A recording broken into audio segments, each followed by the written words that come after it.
I'm Mercedes Heller, and I'm the president of the Highlands-Cashiers Land Trust. I'd like to tell you a little bit about the Highlands-Cashiers Land Trust. We will be 100 years old in 2009, and the Land Trust was begun it was begun before the turn of the century in the late 1800s. But the first piece of land was purchased in 1909, and that was the top of Satulah Mountain. And that was the premier piece of land in the Highlands area.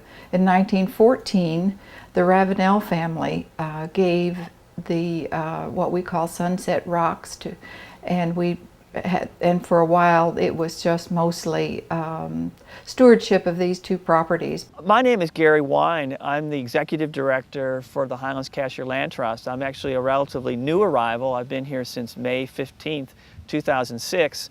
I come from South Carolina, where I had worked for nearly 16 years at the Savannah River site, working with the ecosystems on the Savannah River site in conjunction with the University of Georgia. I have a PhD in botany and plant physiology. I'm a plant ecologist. Where are we right now? We're at Laurel Knob, up above Dillard Canyon. Tell us a little bit about Laurel Knob. Well, it has a granite rock face that is supposed to be the highest granite rock face for climbing purposes east of the Rocky Mountains. And it has the original fauna and flora here, and beautiful rocks of all variety, but primarily granite. How much of this property do you own? So you own actually the rock face? We started out with about 120 acres, and the Conservancy has about 35 acres of it, this necklace around here that extends over to the National Forest area, and about 50 acres below that, the vertical rock face and some of the land down below the rock face is now owned by the Carolina Climbers Coalition. But where we're standing right now, that we're right on top of, is the rock face right below us? Is that? Yes, if you were to keep going that direction, you'd have to stop sooner or later or be able to be a hang glider. You owned this property, and then you gave it to the Highlands-Cashiers Land Trust as a conservation easement. Is that right? Yes, I was born in Dakota with a love of the soil, and my wife is from the Walterboro-Charleston area and similarly inclined. So when we came into possession of this, we've been coming up here for about 20 years and enjoying the beauty of this bit of God's creation. And we became so attached to it that we realized we really didn't want it ever to be changed. So we got together with the Highlands-Cashiers Land Trust and worked out an easement for it. And it's been a very gratifying thing. Well, why did you pick that as the way to conserve it? Well, because you never know what's going to happen if you own property and somebody else comes into possession of it. It can always be changed, and you don't know what fate has in store for you from day to day. So if you do an easement or a donation, then you know that the Conservancy organization is going to protect that land and monitor that land, and it is never going to be developed or changed in any deleterious manner. Right. But you still own this property, isn't that right? Yes, and that's the purpose of an easement. If you want to continue to own the property and use it within the parameters that you've worked out with the Conservancy, then that's fine. If you want to make a donation, they're even happier.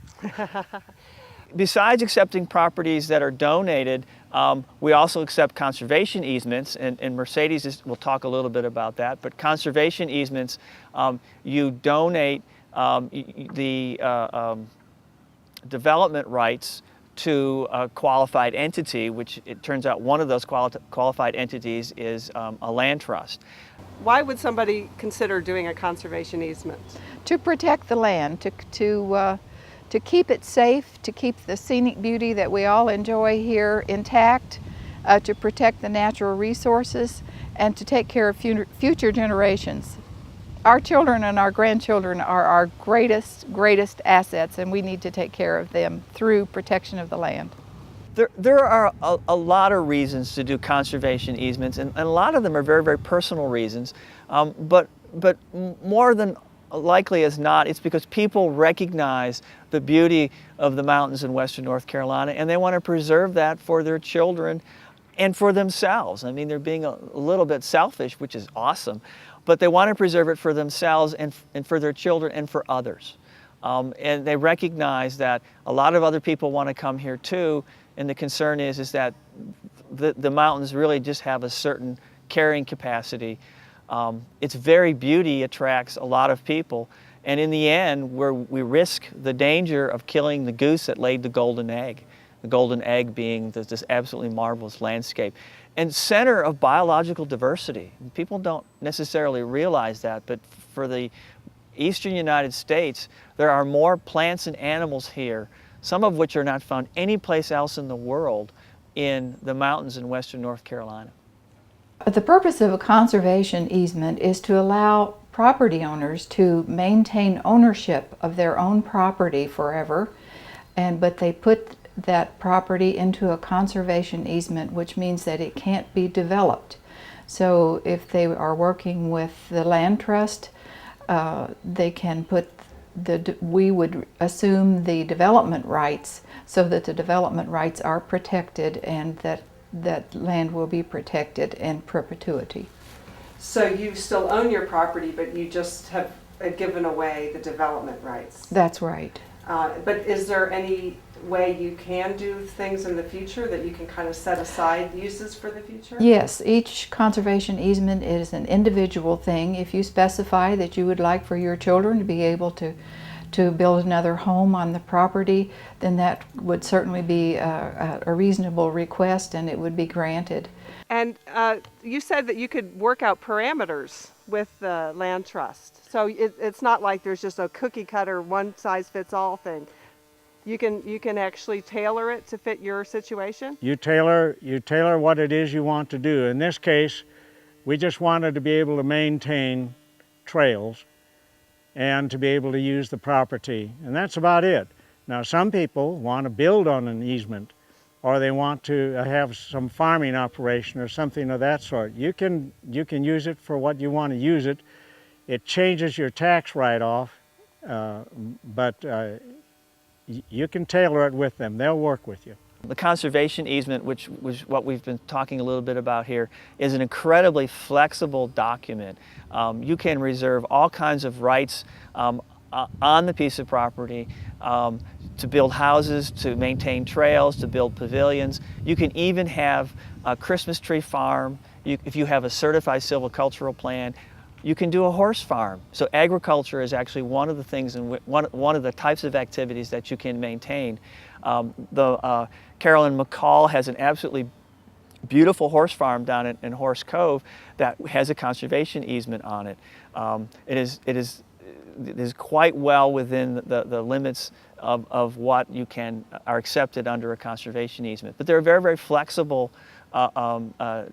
document and endeavor. The one thing that it does affect, however, is the bottom line. When you do a conservation easement, you have to have an appraisal. And you have actually two appraisals done. You have one appraisal done at the fully developed level. So how many houses can you put on your 50-acre site? You use reasonable local development levels. So for example, here in Highlands and Cashiers, that would probably not be condos, but it would be 3-acre single-family dwellings. And if you have 50 acres and you're zoned at a half an acre, that's 100 houses, what would that property be valued? That would be the worst case in the land trust scenario, but the best case for a developer. And so versus what you do if you put the conservation easement on the property, that difference between those two appraisals is the amount of money that you have available to you for a tax deduction. So you have this pool of money that you then pull from over 16 years for up to 50% of your adjusted gross income rate for the year 2007. If you add rights within those two levels. For example, you decide that you want to reserve the right to build several houses on the property. What changes is not the developed value, but the undeveloped value. That comes up a little bit. So what you sacrifice then is that the difference between those. Right. The amount you have available for a tax deduction is a little bit less.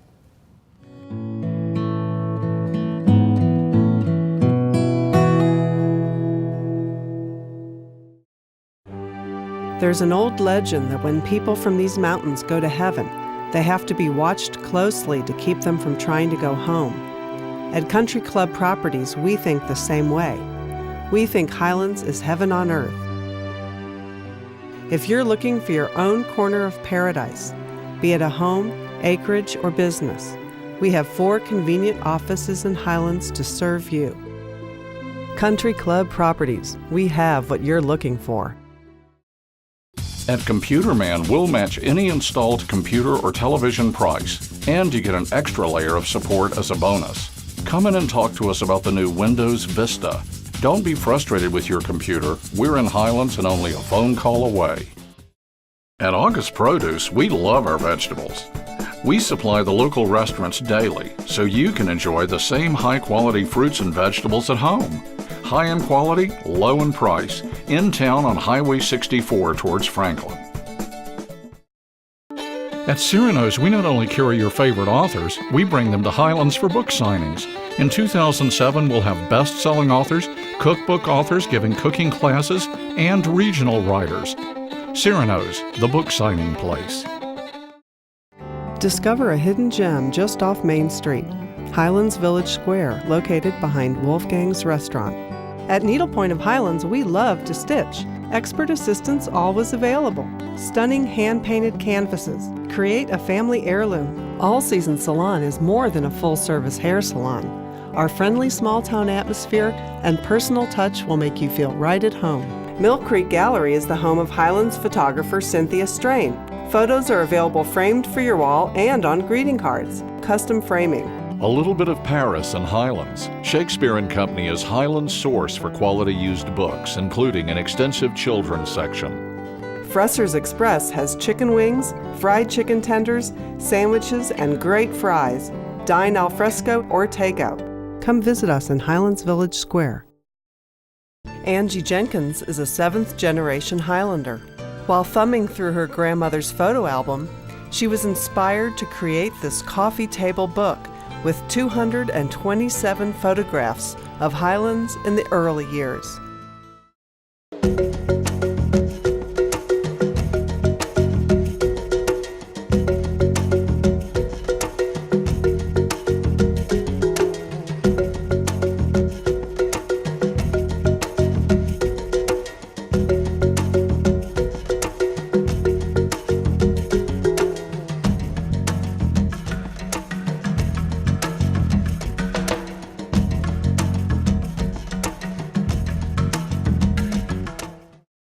The view just looks better from a saddle.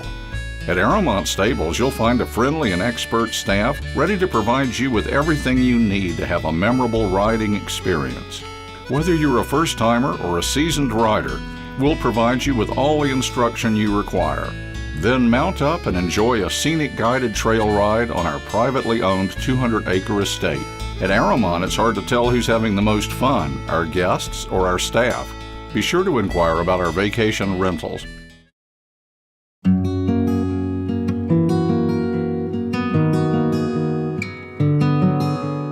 And is this something that lasts forever? It does, especially if there can be terms on a conservation easement or a conservation agreement, but the conservation easements that the Highlands-Cashiers Land Trust is interested in are easements in perpetuity, which means that the contract that is signed at the time the conservation easement is put into effect will last in perpetuity, and it cannot be changed except in a major catastrophe where, say, an example would be on one piece of property that we protect, the well went dry, so we allowed them to drill a well on another part of the conservation easement so that they could be protected in having a water supply. Oh, so yeah, you won't be driven off your land because No. because you've given No. a conservation easement and all of a sudden it's unlivable. Right. Okay, and you can then, can you sell the property? Yes, you can sell the property. But the conservation easement remains on the property, and the buyer is protected in that property will always be in that conservation easement. So it is a permanent thing, and you can sell your property, you can subdivide it, but it still stays in the conservation easement and can't be developed. So even if you've had a clause where it can be subdivided, once it's subdivided, it's still subject to It's still subject to the conservation easement. And your children can inherit it also? Your children can inherit it. It can be passed from one generation to the next generation to the next generation, and that's what we hope will happen. But you'll be able to pass this on to your children, won't you? That is correct. It will stay German family property unless at some time we make a change in the easement to a donation. But how do your children feel about this? Oh, they love it. They've all been up here. They've all clambered up and down the rocks. They've learned to be careful of the various grasses and the beautiful flowers that are up here. The Equinox did a study of this and found a surprising number of endangered and rare plants. So we've striven to protect them and not to despoil anything, and it's pretty much as it was when we first saw it. So it just happens that we designed this so that it would connect between the Panthertown National Forest and the Lonesome Valley down below. So it presents a corridor for wildlife and plants that's not only protected but gives them a corridor to migrate in without any impeding influences. There are so many different types of grasses here that I'm familiar with, but I don't know the Latin names.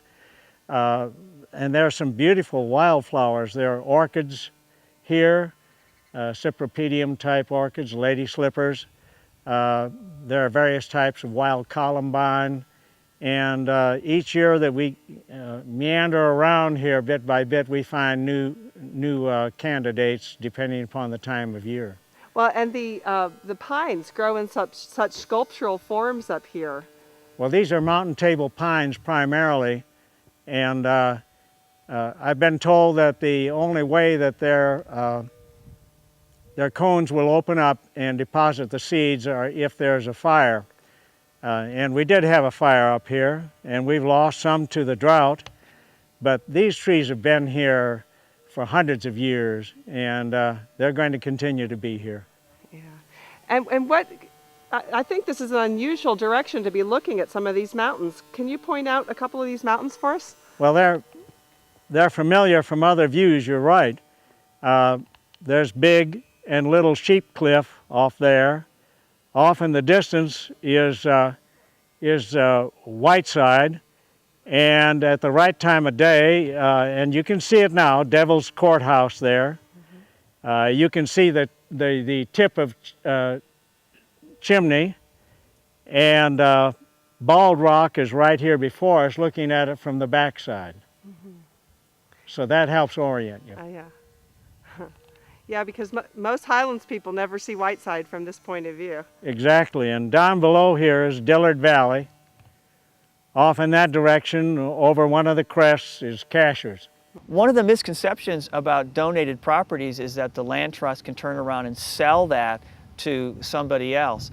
Almost invariably, when people give us pieces of property, we ask them to put deed restrictions on it so that we can't sell the property. We can give it to another land trust or to another agency to hold that land, but when land is donated to us, it's permanent. We cannot sell it. We can only give it away as a protected piece of property. The other thing, the conservation easement does require an effort. We have to, by law, visit that property once a year, and it's a little bit like throwing the executive director into the briar patch. He has to go out and walk around on Chimney Top Mountain or Rock Mountain, but by law we have to go and monitor and make sure that the landowner is following the statutes and requirements that he laid out in the conservation easement. And in fact, those relationships with landowners are absolutely wonderful. People who do conservation easements are just super people. And we've not had any trouble at all, but we are financially and legally equipped, if we have to get quite serious about infractions on properties. We've never had any, but other land trusts have. And so we have an endowment, which is an important thing for a land trust to have, so that in case we have to go to court, and we have gone to court in the past on issues protecting our property. We took a case to the Supreme Court several years ago for access to trails on Satulah Mountain. We're quite serious about protecting our assets that we protect for the public. What kind of change does this do to property value? Does the property value decline? Actually, it's been shown that property value increases when there is a conservation easement on the property, because developed areas don't have any green space, and so they are not as desirable as those properties that have a conservation easement, where people are able to hike and walk and enjoy nature. So the property value actually goes up in conservation easements. Well, that's surprising, because I think that's probably where a lot of people's concern is that they would be decreasing the value of their land by restricting development rates. That's unfortunately, people do believe that, but it's not true. Of course, the reason you do a conservation easement is for conserving land. It's the right thing to do. But the IRS really helps a great deal with conservation easements, because there's a carrot, for doing the right thing. There is a tax deduction that's available from the IRS, and the current rate is 50% of your adjusted gross income up to in a year can be deducted, and for a period of 16 years. That will only hold for 2007. In 2008, it reverts back to the old rate, which is 30% of your adjusted gross income can be deducted per year. It turns out that the conservation easements have been more successful over the last 10 years at preserving land than efforts of the federal governments and state governments to buy land. And how American can you get? You give away your development rights, but you still own the property.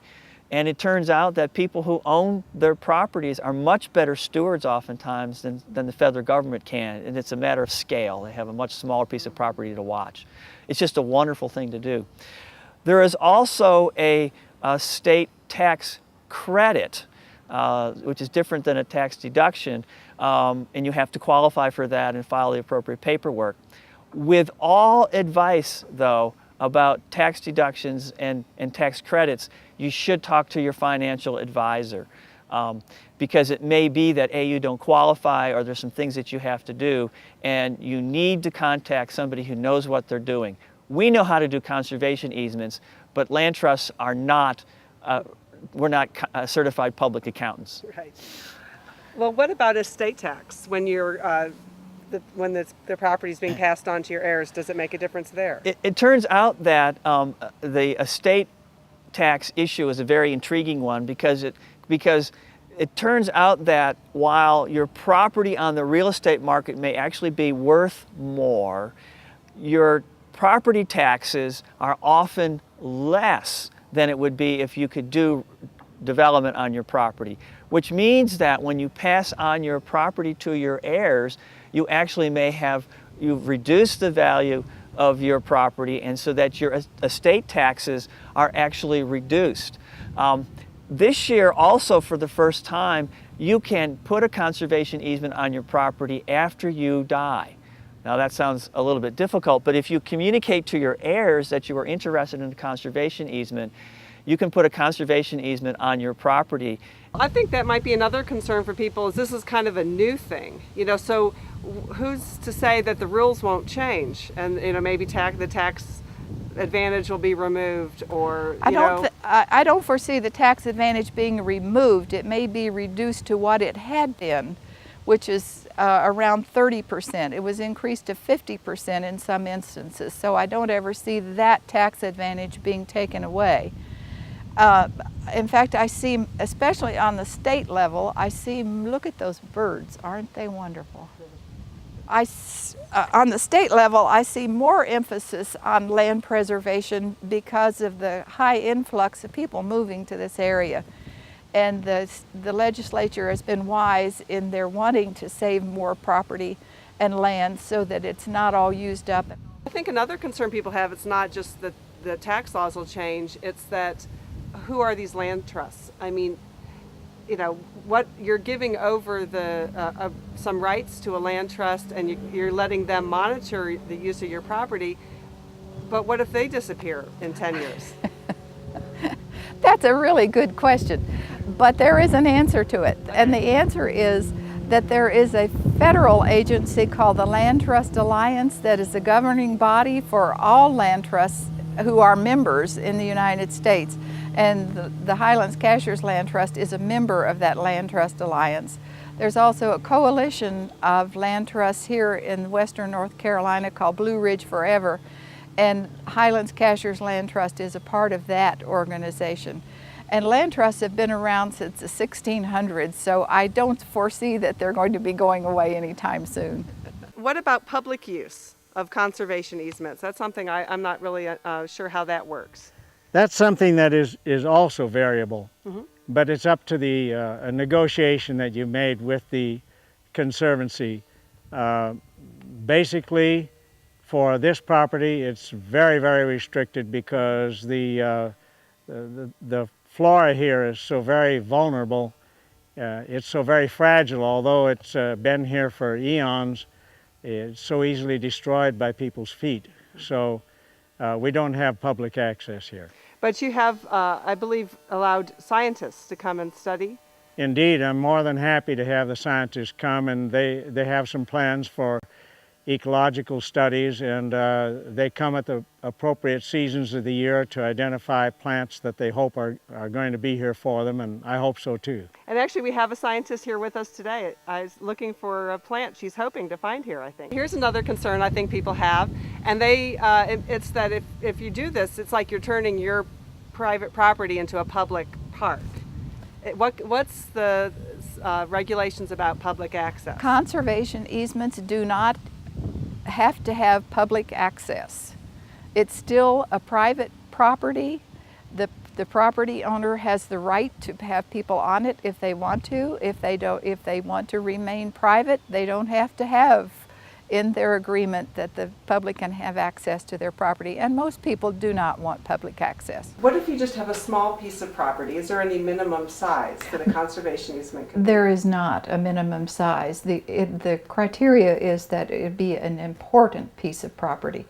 So the smallest piece of property that we have in a conservation is 4.5 acres, but we have been approached about areas as small as 2 acres, and they certainly would qualify if they had rare and endangered species, or if they met the criteria that's set forth in acquiring a conservation easement. So are you looking for land maybe that links other protected properties, or maybe has certain features on it that are unusual, right, that kind of thing? Right. Rock outcroppings, rare and endangered species of plants, scenic beauty areas. How many acres does the Highlands-Cashiers Land Trust currently have under protection? We protect 43 properties at this time, but we have another 20 that we're working on for preservation and protecting. The total acreage is somewhere around between 11 and 1,200 acres, but that just changed today. So the numbers are growing all the time, and I would foresee that by the year 2009, when we celebrate our 100th anniversary, that we would have in the neighborhood of 63 to 65 properties that we're protecting. Your board of directors, it's a large group. This is still a community-based organization. We do have a community-based organization. We have a board of 22 members. Some of them are from the Cashiers area, and some of them are from the Highlands area. We try to represent both communities. Say somebody, you don't own property, you know, you can't do this conservation easement stuff, but you want to be a part of the land trust. Do you have memberships? We do have memberships, and we're very eager to get people involved in the community. We also have a volunteer program where if someone wants to come and help clear the trails or help in the office in some way, we would very much appreciate volunteer participation, and we can always use volunteers, and we especially ask people in the community to become a member of the Land Trust because we're looking out for what's important to you. The other thing that we found out in working with the Conservancy folks is how many people we've met around the area who have exactly the same ideas about doing easements and donations of their properties of all varieties. And I was amazed to find out how widespread the sentiment for this is and how many people have and are planning to do this. The people who love the land are easy to be around. Georgine and I have developed a connection with this beautiful part of God's creation, and we just feel privileged to be able to have this become something that is never going to be changed.